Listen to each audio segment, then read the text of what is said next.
নমস্কার বন্ধুরা, আমার রান্না বান্না চ্যানেলে তোমাদের সকলকে স্বাগত জানাই। আজ আমি বানাবো পুরনো দিনের একটি হারিয়ে যাওয়া রেসিপি, শাক পিটুলি।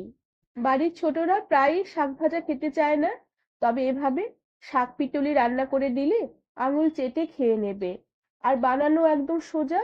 রেসিপিটি তোমাদের সম্পূর্ণ দেখার অনুরোধ রইল। এই শাক পিটুলি বানাবার জন্য আমি এখানে কয়েক রকমের শাক নিয়েছি, আর শাকগুলোকে আমি বেশ ভালো করে বেছে নিয়েছি।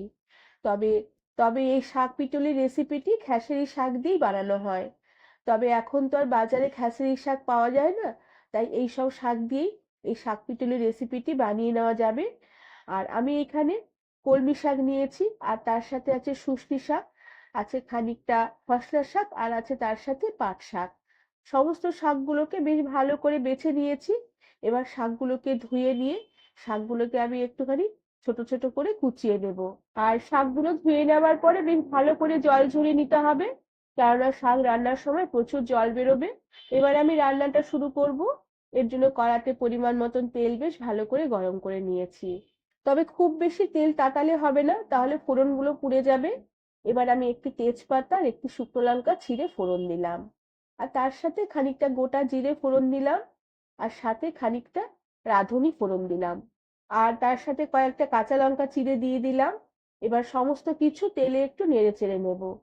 ফোড়নের সুন্দর একটা গন্ধ বেরোলে কুচিয়ে রাখা শাকগুলোকে আমি ফোড়নে দিয়ে দিলাম।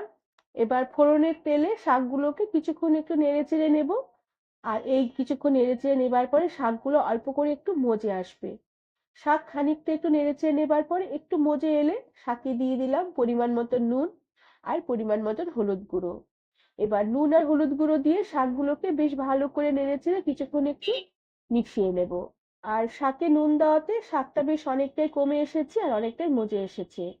এবার আরো একটু নেড়েচেড়ে নিয়ে আমি গ্যাসের আঁচ একটু কমিয়ে দেব, আর ঢাকা দিয়ে রেখে কিছুক্ষণ আমি এই শাকগুলোকে রান্না হতে দেব। এতে শাকের মধ্যে যে জল আছে সে জলটা সম্পূর্ণ বেরিয়ে আসবে, আর এতে শাকটা বেশ তাড়াতাড়ি রান্না হয়ে যাবে। আর শাকের জল বেশ ভালো করে বের করে নিয়ে তারপরে শুকিয়ে শাক রান্না করলে সে শাকের স্বাদ অনেকটাই ভালো হয়। কিছুক্ষণ ঢাকা দিয়ে রান্না করে নিয়েছি। শাক থেকে দেখো অনেকটাই জল বেরিয়ে এসেছে। এবার এই জলটাকে আমি ভালো করে নেড়েচেড়ে একটু টানিয়ে নেব। তবে গ্যাসের আঁচ বাড়িয়ে রান্না করব না, গ্যাসের আঁচ একটু কম করে দিয়েই শাকগুলোকে নেড়েচেড়ে হালকা করে ভেজে নেব। আঁচ বাড়ানো থাকলে শাকগুলো তাড়াতাড়ি পুড়ে যাবে আর শাকে জলটা বেশ ভালো করে শুকোবে না। এবার আমি শিলপাটাতে একটু মশলা বানিয়ে নেব। যেহেতু পুরোনো দিনের রান্না, তাই মশলাটা শিলপাটাতেই বানাবো। এর জন্য এক টুকরো আদা নিয়ে নিলাম, আর তার সাথে সামান্য করে একটু গোটা জিরে নিয়ে নিলাম। আর তার সাথে আমি 1 চামচের মতন গোবিন্দভোগ চাল জলে ভিজিয়ে রেখেছিলাম। সে চালটা ভিজে গেছে। এবারে ভেজানো চালের থেকেই আমি 1 চামচের মতন চাল নিয়ে নিলাম। এবার এই সমস্ত কিছু বেশ ভালো করে মসৃণ করে বেটে নেব। তবে তোমাদের কাছে যদি গোবিন্দভোগ চাল না থাকে আতপ চাল দিয়েও রান্নাটা করতে পারো। আর আতপ চাল না থাকলে ঘরে যে ভাত খাওয়ার চাল সেই চাল ভিজিয়ে নিয়েও বেটেও এই রান্নাটা করা যেতে পারে। তবে গোবিন্দভোগ চালের যে গন্ধটা এতে এই রান্নার স্বাদটা অনেকটাই বাড়িয়ে দেবে। এবার সমস্ত মশলাগুলোকে বেটে তুলে নিয়েছি।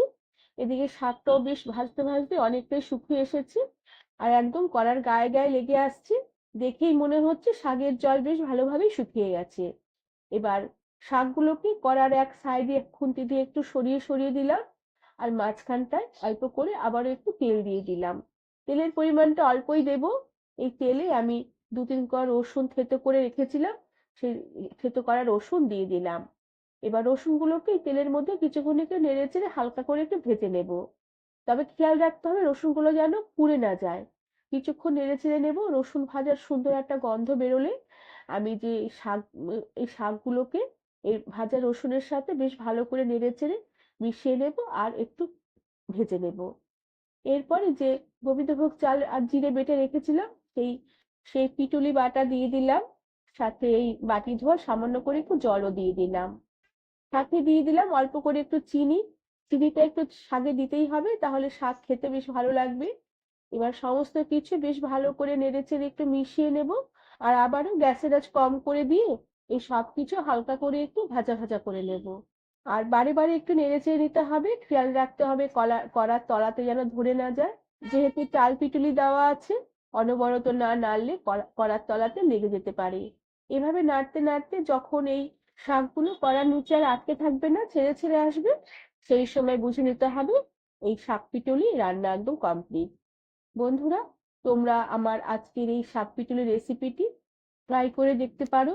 খেতে অসম্ভব স্বাদের হয়। পুরোনো দিনের একটি রেসিপি, একদম হারিয়ে যাচ্ছে, এখন রান্না করাই হয় না। আর এইভাবে রান্না করে দিলে ছোট থেকে বড় সবাই ভালোবেসে শাক খেয়ে নেবে। রেসিপিটি তোমাদের ভালো লাগলে একটি লাইক, শেয়ার আর সাবস্ক্রাইব করে দেবার অনুরোধ রইল। আর তার সাথে পাশে থাকা বেল আইকনটি প্রেস করে দেবে, যাতে আমার সব নতুন ভিডিও নোটিফিকেশন তোমাদের কাছে সবার আগে পৌঁছে যায়। আজ তাহলে আসি, পরে আবার একটি নতুন রেসিপি নিয়ে দেখা হবে। ধন্যবাদ বন্ধুরা।